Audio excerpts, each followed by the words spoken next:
Dear all, जैसे कि हमने कल देखा था कि ई इनवॉइस को हम कैसे जनरेट करते हैं सैप सॉफ्टवेयर के अंदर, वैसे ही आज हम देखेंगे कि हमको अगर ई इनवॉइस जो हमने जनरेट कर दी है, अगर उसको हमने कैंसिल करना है तो हम उसको किस प्रकार से करेंगे। और इसमें अगर आपको इस सीरीज को देखने से पहले आपको इसकी पहली जो सीरीज थी, पहली जो वीडियो थी कि जो जनरेशन वाली, वो देखनी जो कंपलसरी है, तभी आपको ये पूरा प्रोसेस समझ में आएगा। अगर आप ये पूरा 3 वीडियोज़ हुए हैं इसमें, अब ये दूसरी बन रही है आज, तो अगर इसको भी आप अगर ढंग से देखना चाहते हैं, तो इससे पहले आपको वाली वीडियो देखनी ज़रूरी है काफ़ी, है ना?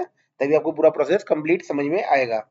तो अगर मेरे को ई इनवॉइस कैंसिल करनी है, तो ई इनवॉइस कैंसिल करने के जो एज़ पर गवर्नमेंट जो नॉर्म्स हैं, आप जिस डेट को आपने जनरेट करी है और जिस टाइम को, उस टाइम से 24 आवर्स के अंदर ही आप ई इनवॉइस को जनरेट कैंसिल कर सकते हैं।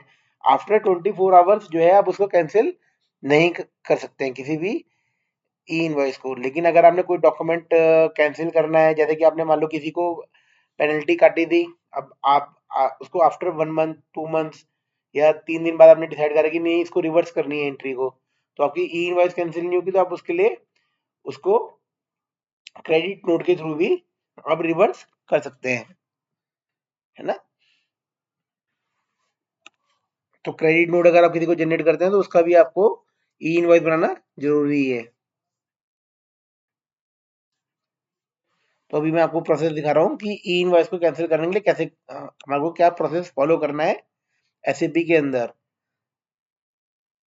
सबसे पहले हम लोगों ने जो कल इनवॉइसेस पोस्ट करी थी, जैसे कल हमने 4 इनवॉइसेस पोस्ट करी थी जिनका हमने सिस्टम के अंदर, जिसमें से हमने 3 का हमने ई इनवॉइस बनाया था, तो वो तीनों की तीनों जो है यहाँ पे ग्रीन शो हो रही है, जिनका हमने ई इनवॉइस मतलब आईआरएन नंबर भी जनरेट कर दिया था। अभी इन 3 में से मेरे को मान लो कि अगर ये सबसे पहली जो इनवॉइस थी, जो मैंने कल मतलब 24 आवर से इसको ज़्यादा हो गए हैं, है ना, इसको मैंने बनाया था, अभी मैं इसको कैंसिल करना चाह रहा हूँ।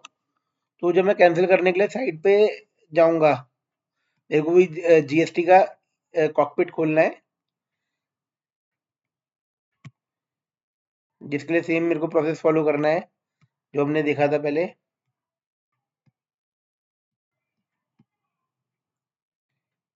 Accounting, financial accounting, financial accounting में आपको एडिशनल फंक्शन जीएसटी ई इनवॉइस मैनेजमेंट सिस्टम को ओपन करना है। इसमें ट्रांजैक्शन प्रोसेसिंग में आप आ जाइए,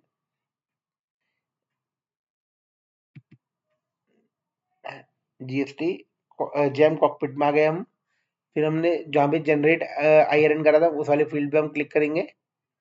मैंने ऑलरेडी अभी टोकन को जनरेट कर चुका हूँ, तो इसलिए मेरे को मैं फिर से आपको प्रोसेस नहीं बता रहा हूँ।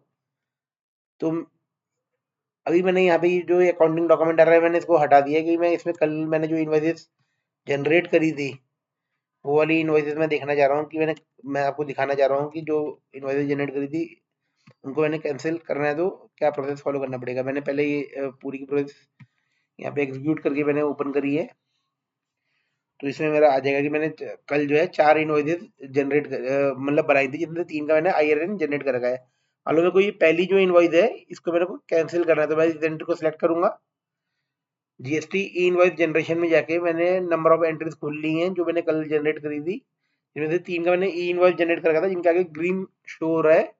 उनमें से मेरे को अभी एक को कैंसिल करना है, एक का मेरे को ई इनवॉइस भी कैंसिल करना है और उसकी एंट्री भी कैंसिल करनी है। तो सिस्टम में मैंने जिस एंट्री को कैंसिल करना है उसको मैंने सेलेक्ट करा, और यहाँ पे ये कैंसिल का बटन है, इसके ऊपर मैंने क्लिक करूंगा। तो वो बोल रहा है do you want to cancel the this IRN, तो मैं बोल दूंगा यस। तो मैं जैसे ही यस करूंगा तो वो मेरे को रीजन के लिए बोलेगा कि किस रीजन से मैंने लिख दिया डुप्लीकेट एंट्री, और प्रोसीड करा। जैसे ही मैं प्रोसीड कर रहा हूँ तो ये देखिए नीचे जो है लेफ्ट साइड पे एक एरर दिखा रहा है कि e invoice original document is yet to be cancelled. देखो ये बहुत अच्छा सिस्टम में चेक है कि वो बोल रहा है कि मेरा जो ये ई इनवॉइस कैंसिल करना चाह रहा हूँ, मैं ऑनलाइन साइट पे तो करना जा रहा हूँ गवर्नमेंट की, लेकिन क्या मैंने उसका जो ओरिजिनल डॉक्यूमेंट सैप सिस्टम में जनरेट करा था सेल ऑफ टेंडर का, कि क्या मैंने उसको कैंसिल कर दिया, उसको रिवर्स कर दिया है। तो सबसे पहले वो आपको बोल रहा है कि आप उस डॉक्यूमेंट को रिवर्स करो। उस डॉक्यूमेंट को रिवर्स करने के लिए मेरे को जो सिस्टम में डॉक्यूमेंट रिवर्सल का जो टी कोड है, है ना, मैंने नई विंडो खोल के मैं दिखा रहा हूँ आपको। डॉक्यूमेंट रिवर्सल का जो टी कोड है वो FB08, इसको मैं ओपन करूंगा। जिस डॉक्यूमेंट को मैं रिवर्स करना चाहता हूँ मैं वो यहाँ पे मेंशन कर दूंगा। मान लो 135 को मैं रिवर्स करना चाहता हूँ और मैं डिस्प्ले करूंगा कि ये जो मैंने डॉक्यूमेंट था, है ना, इसमें मैंने पहले डॉक्यूमेंट नंबर लिख दिया, कंपनी कोड मेरा 1000 रहेगा, फिजिकल ईयर 2025, और रिवर्सल रीजन भी वो बोलता है मेरे को, तो मैंने यहाँ पे 01 कर दिया कि रिवर्सल इन करंट पीरियड में करना है अपने, 01, है ना। फिर मैं डिस्प्ले करूंगा। रिवर्सल से पहले मैं देखना चाहता हूँ कि क्या मैं डॉक्यूमेंट जो कैंसिल करने जा रहा हूँ, तो मैंने ये एंट्री देख ली, मैं इसको वहां से रिकंसाइल चेक भी कर सकता हूँ एंट्री को। और उसको मैंने चेक करने देखने के बाद जो है, मैं इस एंट्री को रिवर्स करने के लिए मैं उसी स्क्रीन पे वापस आ गया, और मैं यहाँ पे जाके जो है ये पोस्ट कर रहा हूँ, मैं रिवर्स कर रहा हूँ 18 5 0 135 को। अब देखिए मैंने जब पोस्ट करा तो एंटर मारा, एंटर मारते ही वो यहाँ पे वो बोल रहा है, देखो बहुत अच्छा सिस्टम में चेक है कि cancellation not possible after 24 hours of generating IRN। क्योंकि मैंने जो ये ओरिजिनल एंट्री थी, उस ओरिजिनल एंट्री के अगेंस्ट में मैंने जो है ई इनवॉइस जनरेट कर दिया था, जिसका IRN जनरेट हो गया था, और वो IRN 24 आवर्स के बाद कैंसिल नहीं हो सकता है। तो वो कह रहा है कि आप इस डॉक्यूमेंट को रिवर्स नहीं कर सकते हैं। अगर आपको इस एंट्री को रिवर्स करना है तो इसका अब आपके पास एक ही ऑप्शन बचा है, क्रेडिट नोट। आप इसको क्रेडिट नोट के थ्रू ही रिवर्स कर सकते हैं। ये बहुत अच्छा चेक है सिस्टम में, तो आप इसको भी फॉलो करें, है ना। फिर मैं अगली वीडियो में आपको बताता हूँ कि अपने डॉक्यूमेंट कैसे कैंसिल करना है विद इन 24 आवर्स।